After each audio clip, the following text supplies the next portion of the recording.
मोहित जी, राधा वल्लभ श्री हरिवंश महाराज जी, पूज्य गुरुदेव, आज से एक वर्ष पूर्व आज के ही दिन आपसे एकांतिक वार्तालाप में आपका दिव्य दर्शन व सानिध्य प्राप्त हुआ। उसके बाद जीवन में काफी सुधार भी आया और व्यसनों से मेरे को मुक्ति मिली। शराब मांस आदि मैंने छोड़ दिया और राधा नाम जप करने लगा। गुरुदेव, आपका दास एक कपड़े का दुकानदार है। आपके कहे अनुसार हिसाब में एक दाम में विक्रय करते हैं, लेकिन हमें कपड़ा बेचने के लिए काफी प्रलोभन एवं लुभावनी बातें करनी पड़ती हैं। ऐसे में हमसे कोई त्रुटि तो नहीं हो रही? किसका प्रश्न? हाँ, नहीं, अपने सामान को बेचने के लिए प्रशंसा तो करनी है, पर हमको घटिया सामान नहीं देनी और झूठ नहीं बोलना। जैसे कोई भी सामान है तो खरीदने वाला जानता है कि ये मुनाफा लेके ही बेच रहा है, और सबको ही जानता है कि दुकानदार का मतलब है कि वो अपना घर परिवार इसी से चला रहा है। बिजली खर्चा है, नौकर का खर्चा है, घर परिवार का खर्चा है, तो लेने ही इसी बात के लिए गया है। वो ऐसा नहीं कोई जानता है कि बिल्कुल जो खरीद के लाया उसी दाम में दे देगा। तो जैसे कुछ लोग इसे झूठ बोलते हैं कि भाई हम आपके लिए कह रहे हैं, बिल्कुल नहीं बच रहा है, ऐसे बोलते लोग, कसम से बिल्कुल नहीं बच रहा। ये सब नाटकबाजी करने। वस्त्र बहुत बढ़िया हो, उसकी कीमत फिक्स हो। जैसे कोई कहे 130 का उधर मिल रहा था, आप 160 का दे रहे हो, हम यही 160 का देंगे। 130 का मिल रहा है, आदर से आप ले लीजिए जाके, 5 पैसे कम नहीं। बिल्कुल अपने पे टिके रहो, झूठ बोलना नहीं है कि भाई हम इतने का लाए हैं, इतने का, कुछ नहीं। सीधी बात है, अच्छा कपड़ा रखो, अच्छी क्वालिटी का रखो, जैसी जैसी क्वालिटी है उसके अनुसार उसका दाम अपना मुनाफा लगाकर फिक्स कर लो कि इसका अधिक से अधिक मुनाफा 20 रुपया, तो हम 20 रुपया का मुनाफा ले रहे। बताने की जरूरत नहीं, उसको बोल दिया। इसमें कोई हानि नहीं।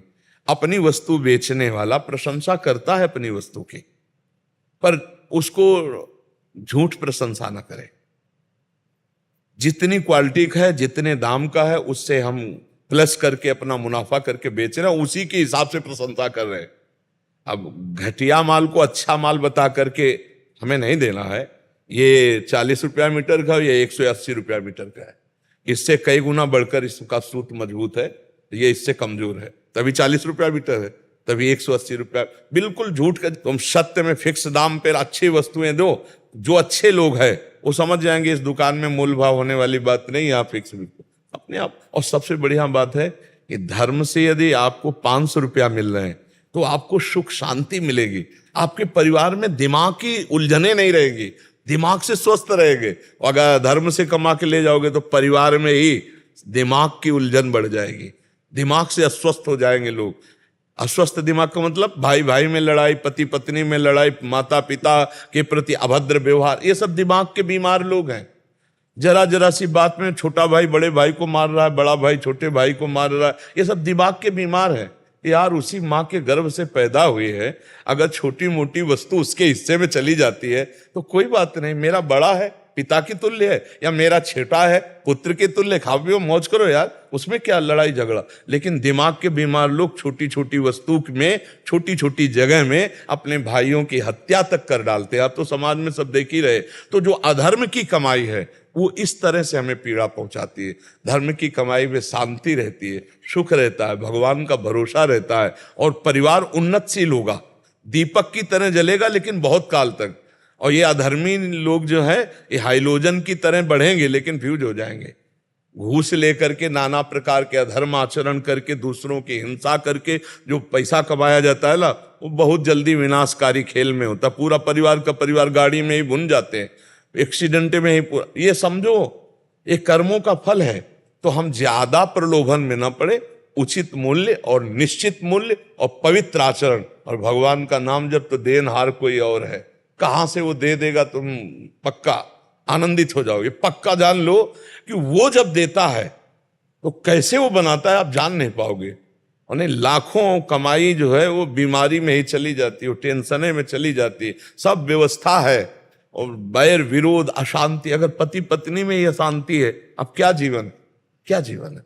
घर में गए सब व्यवस्था ठीक, लड़का बच्चा ठीक, तो एक शीतलता, घर में गए घोर अशांति, घर जाने का मन न हो तो क्या फायदा। तुम्हारा बहुत बड़ा मकान बना, बहुत बढ़िया गाड़ी खरीद लिए, सोने चांदी के आभूषण पहना दिए घर में, लेकिन शांति नहीं, तो किस बात। वो शांति बुद्धि की आएगी धर्म के पैसे से, मेहनत की कमाई से, जो धर्म के द्वारा वो शांति प्रदान। आजकल लोग बहुत जल्दी बड़े आदमी बनना चाहते हैं और वो रास्ता शॉर्टकट अपनाते हैं बेईमानी वाला, तो फिर वो शॉर्टकट में नष्ट हो जाते हैं। ये भी बात समझो, भगवान का जो विधान है, अवश्य में भोक्तव्यम कृतम कर्म शुभाशुभम, धीरे से चलो, दीपक की तरह जलो, कुल परंपरा प्रकाश होता रहेगा, धर्म पूर्वक चलो।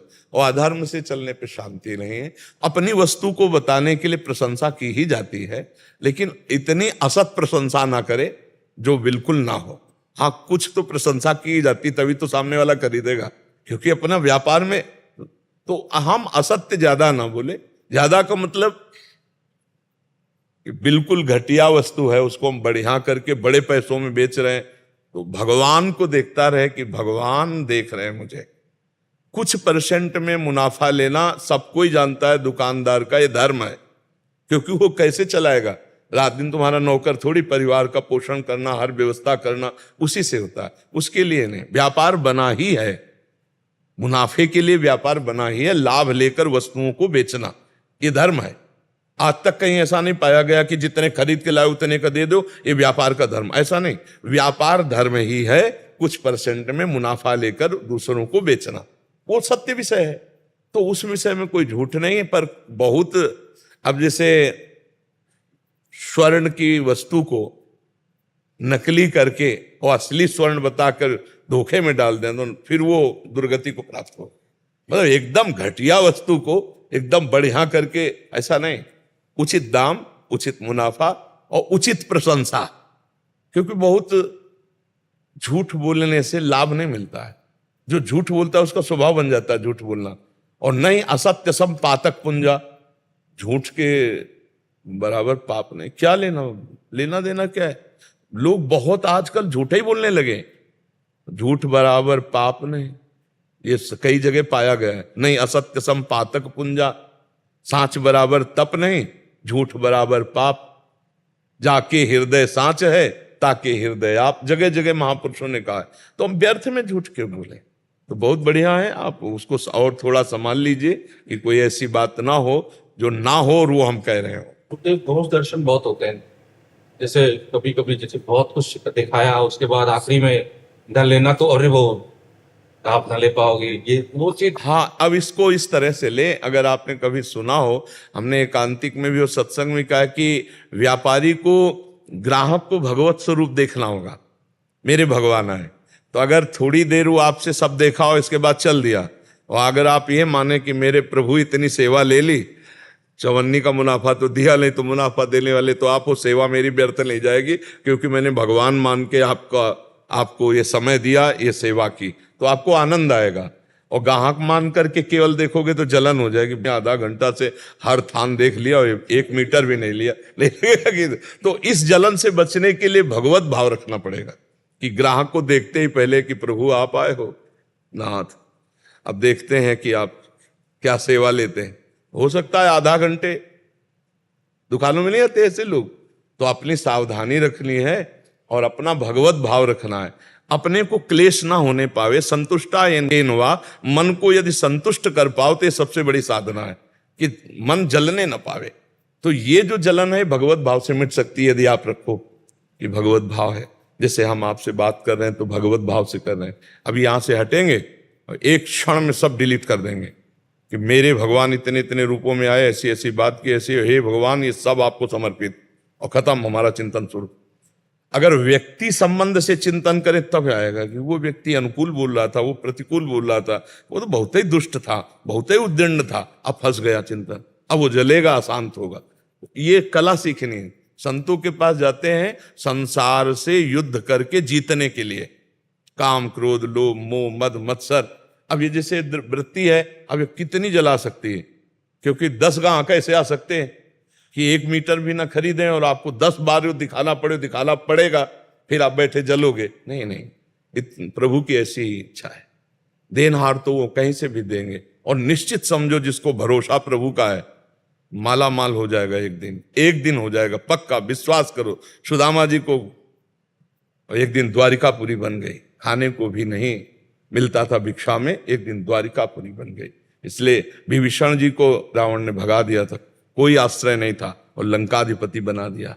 और परम सुख प्रदान किया। भगवान की शरण में आज तक जो गया वो कोई ऐसा नहीं आप उदाहरण दे सकते कि वो सदैव ही दुखी रहा हो। हाँ, प्रारंभ या मध्य, लेकिन विश्राम परम सुख में हुआ है, परम आनंद में हुआ है। और जो प्रारंभ और मध्य में थोड़े कष्ट होते हैं, हमारे कर्मों का फल होते हैं।